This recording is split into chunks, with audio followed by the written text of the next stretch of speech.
there are at least 10 ways to make an income outside of a traditional career.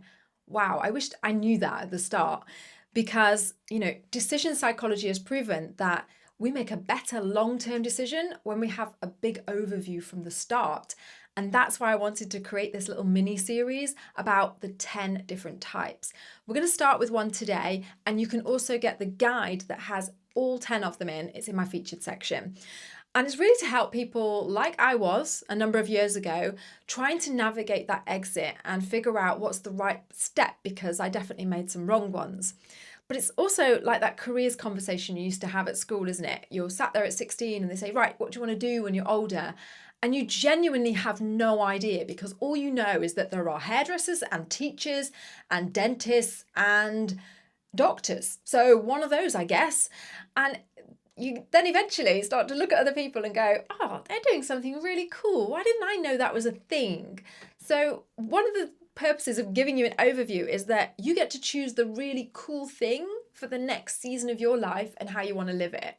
So I'm going to run through freelancing today. Freelancing is something you will absolutely have heard of before, but I guarantee there are some gems in this that you might not know. So if freelancing is a possibility on your list, which if you want to make money fast, if you want to prove to yourself you can make money without being in a job, and if you have a credible skill that's easy to sell that you know people will need, then this is a really good way to start and at least dip your toe in or start to build something on the side. So freelancing is basically where you get to sell your skill to a business. It's usually to businesses, freelancers. That's how you're going to be doing things. But that doesn't mean it's too difficult. I'm going to give you some hints as to who you can approach early on that will just make this so much easier, because I didn't know. And you're going to sell your service. Another tip here, you can either sell it time rate based, or you can sell it based on output. So like doing a piece of work. Try and go for output-based work, because if you get faster or if you outsource it again, then you're not charging time all the time. It's kind of the best to do it by project. So freelancing works really well and is in high demand if you are in the creative or the tech sector. There are others as well. You can take a look and do a lot of research. There's probably a massive list. But freelancers, if you are doing copywriting, if you do anything web-based, if you do video editing, you'll find there is probably plenty of work for you to get more flexibly. And it's a great way of just testing and proving this to yourself. Now, it's got a really low startup cost. You're not going to need to do much in the way of marketing. You haven't got to build a massive audience to get started. You can trade off your skills. And this is where we get to think about who will buy my services. So if you're thinking practically, who's going to pay me to do something freelance? Well, here are 3 different places that you can get work. So the first one is the business that's recruited you now. So believe it or not, headcount, having employees, full-time employees, is actually a massive cost to a business. And sometimes when there's a surplus amount of work, there's overflow work, there's too much to do, or there's odd projects, they might just want to outsource it to a freelancer. You might not realize it, but there might be people that they're already working with that are freelancers.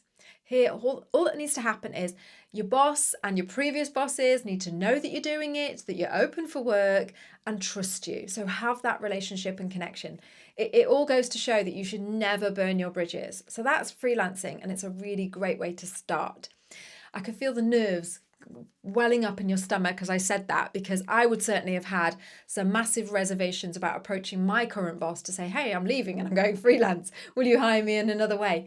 But trust me, a good boss and a good relationship will know that this is how the job market and this is how skills market works. So they'll be open to it, even if not initially, and they'll want to keep you and all the rest of it. So please, please, please have as many open conversations. You'll be surprised. The second place where I've helped a client to get some work is she was a web developer. She did WordPress, and she was getting B2C clients, her direct clients at first. But this was really hard because it's a noisy space online to advertise, isn't it? So what she realized is that there's agencies that do specific WordPress websites. They have huge marketing budgets. They've got people posting all over online. So we contacted a few of them, and she now works between 2 agencies doing their overflow work. They get the clients in, and she works as a freelance doing her web stuff as she does best, flexibly, earning good money, and yeah, not worrying about where the next client is coming from, which is an early concern.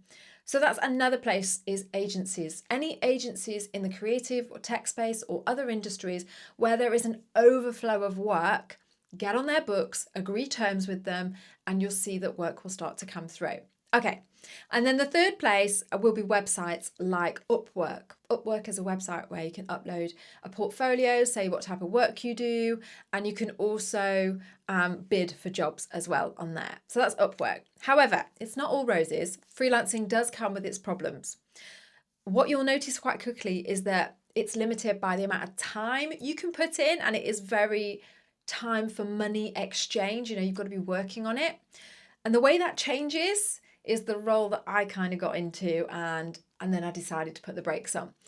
I started building my own agency and didn't even intend on it, because people will come to you and they'll want extra things doing. And then you'll have contacts who are in the video editing space or complementary services like photography or whatever you do. And you'll find very quickly that you either do referrals to those people and you get a kickback for that, or you start to build an agency and you start managing all the work, which is what I did. You become, project manager for everybody, because you realize that all the moving parts need bringing together and putting back with the client.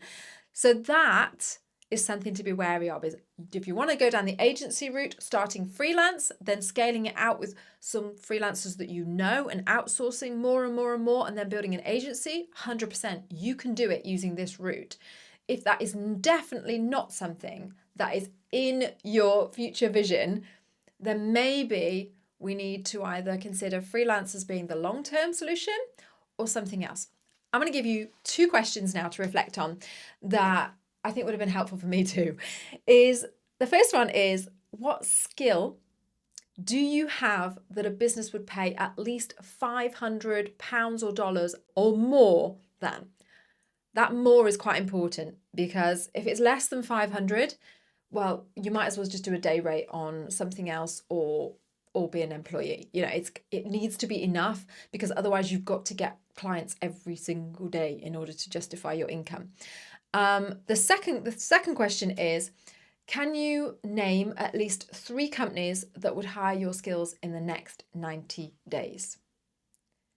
I mean, the good news with freelancing is you'll probably earn over your salary in 12 to 18 months if you do it right. So it's a really great option, and a lot of people do it, even if their plan is to change, develop. It's cutting your teeth and getting your confidence in your own ability, in selling your own abilities, making money as an entrepreneur or a business owner. And it gives you that taster of what could be. Let me know what your biggest takeaway is, and if you haven't grabbed the guide, you can find it in my featured section. It's all 10 different ways of making money outside of a career, and we're going to run through each of these for the next 10 weeks.